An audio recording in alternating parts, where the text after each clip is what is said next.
Mic check 1 2. What it do? Welcome back to the Mic Check podcast. This is T Word, the People's Champ. Thanks for tapping in. Today we're talking about some NFL preseason football, and we're recapping the New Orleans Saints hosting the Kansas City Chiefs in the Superdome. Before we get into the video, don't forget to like, comment, and subscribe. We appreciate that feedback.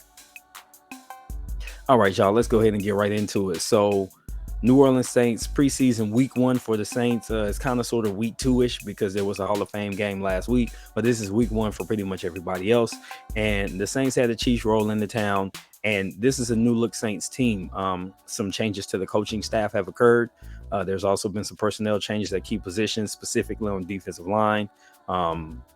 There's some defensive players that have shifted out at the linebacker position. And then there's also some coaching changes. And oh, by the way, the Saints got a new quarterback, a franchise level quarterback, something that they've been without since Drew Brees basically retired 2 seasons ago. So in this game, you're not expecting actual week 1, as in season week 1 performance, but you're looking for certain keys that'll let you know exactly what's going on with the team that you prefer. So for Saints fans, there's a few things we wanted to know. Did the defense clean up some of the issues that plagued them last year? And is the offense going to be better when you have a quarterback that's battle tested? He's been there. He's led a team to the playoffs. He's seen success. He's seen failure. And he's been able to rally back and put on great performances regardless of what the team around him is doing sometimes. If you'll think back about these Saints over the last couple of seasons, they really didn't have a quarterback that had that type of metal to them. You could say Andy Dalton to some degree, but this version of Andy Dalton that the Saints saw last year and prior wasn't someone that's going to be reliable like the guy that was slinging it and was the red rifle in Cincinnati. So then you think about Jameis Winston, and he just didn't have the legacy of success in his NFL career. So expectations were low from a lot of people. Mine were kind of high for him, and he did underwhelm to some degree after being injured in his first season that started for the Saints. Fast forward to Derek Carr, and expectations are high. We've got a guy who's got stature like Drew Brees. He's got a really good arm. He's got a head for football. He's committed to the game, and he wants to be in New Orleans. So that tells me that you're going to get a high-quality performance from him. As such, expectations start to really rise really quick in that position. All right, so on the other side of the field, you got Patrick Mahomes and Andy Reid. So, that's a formidable duo. Quarterback and coach that, a lot like Sean Payton and Drew Brees, they're lock in step. They understand each other. They know how to get the job done, and they just freaking win football games. So even in the preseason, that's a dangerous combination. So the defense needed to be on point. So let's start with the first quarter. Pleasantly surprised. I've watched the game twice now. Pleasantly surprised. First quarter, Derek Carr and the offense came out there, and they got it done. On his first quarter possessions, you got 6 out of 8 for 70 yards in the touchdown from Derek Carr. He did hit Keith Kirkwood in the back of the end zone. This is a Saints retread, went over to Carolina, bounced around a little bit, came back, got him a touchdown in the preseason from the new quarterback. Jameis Winston steps onto the field, and in his time throughout the rest of the first half, he goes 11 of 13 with 92 yards in the TD. And he performed pretty well. He did give up 3 sacks simply because the offensive line wasn't shit. Let's keep it real. That second group that came in to block, they let a lot of delayed blitzes and stunts get the best of them. So while the first string offensive line looked really good, and that's something to build on going forward for our starting quarterback, if we have anybody that goes down, we might start to look at some trouble. And let's just hope for the best. Let's just hope that we don't see any of these guys come in before they're actually ready to perform, right? Finally, in the second half, Haener, I think it's Jake Haener, he came in, started really rocky. He went 10 of 17, but he ended up with 105 yards, a touchdown, and he did throw an interception. But this guy's coming in. He's a rookie. He typically takes really good care of the ball. He had 20 touchdowns to 3 interceptions. I know this because they said it several times in the broadcast. So that being said, he was a little careless, but he did make up for it with a touchdown to close out the game. And I saw him take off on a play where it looked like it was dead in the water, and he took off and ran for a first down. And I like what they described as moxie. That's just a football player. He was number 14 out there, and I thought that he closed out strong. Once the nerves settled down in his first NFL game, he showed why the Saints went and got him. You know what I mean? So can't be mad at that. On the ground, you had Jamal Williams, the new guy that the Saints picked up, 9 carries, 28 yards. Merriweather, this is a rookie, undrafted, 9 carries, 24 yards. Alvin Kamara, 3 carries, 14 yards. Limited time. Now, he did make an impact in the receiving game. 2 catches for 21 yards. Almost took a screen for a touchdown. Just stepped out like AK does. Other receiving, A.T. Perry, 6 catches, 70 yards in the TD. Edwards had 3 catches, 37 yards. Kawan Baker, 2 catches, 30 yards. Jawan Johnson, the new stud tight end that the Saints are coveting. He had 2 catches for 29 yards.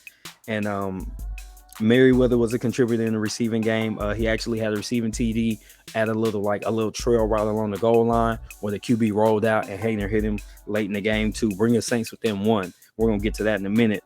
Michael Thomas had an appearance, 1 catch for 16 yards, looked good out there running the route. So I'm comfortable with that. He made like a sliding catch, something pretty typical of him.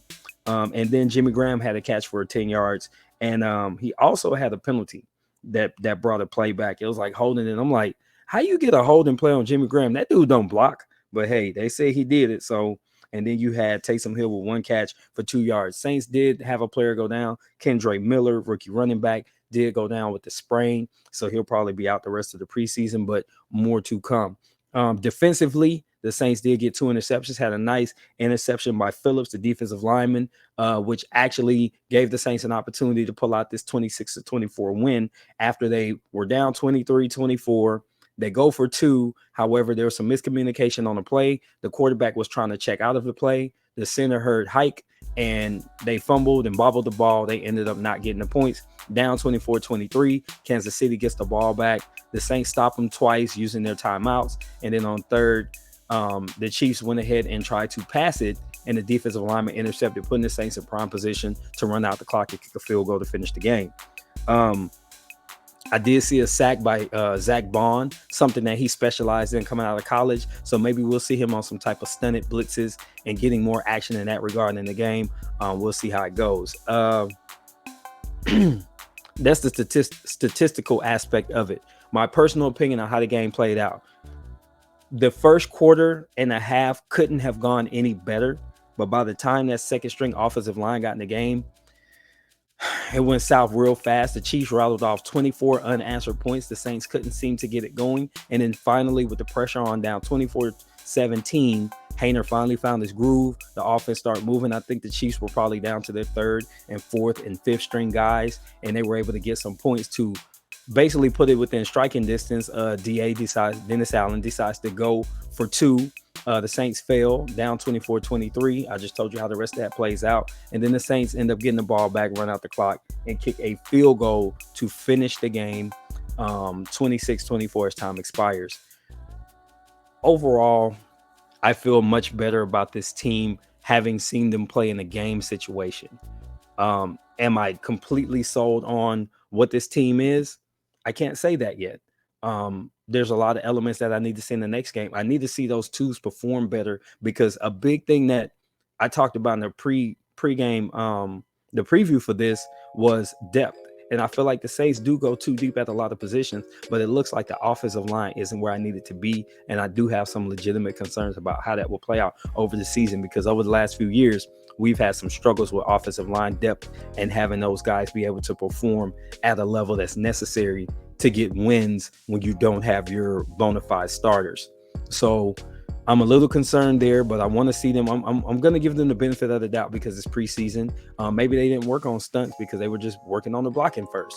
But it's something that needs to get cleaned up in case any of these guys see extended minutes. But I really enjoyed what I saw from the defense. I can't really fault the backup defense, except the DBs gave up some pretty ugly plays, including Alontae Taylor. But like I said, a lot of people were roasting Paulson Adebo when he had that sophomore slump.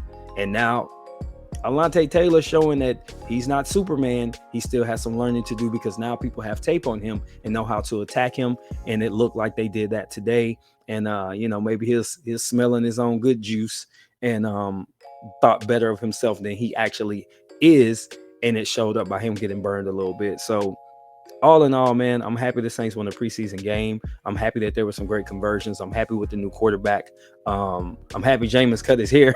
He looked like a regular human being again.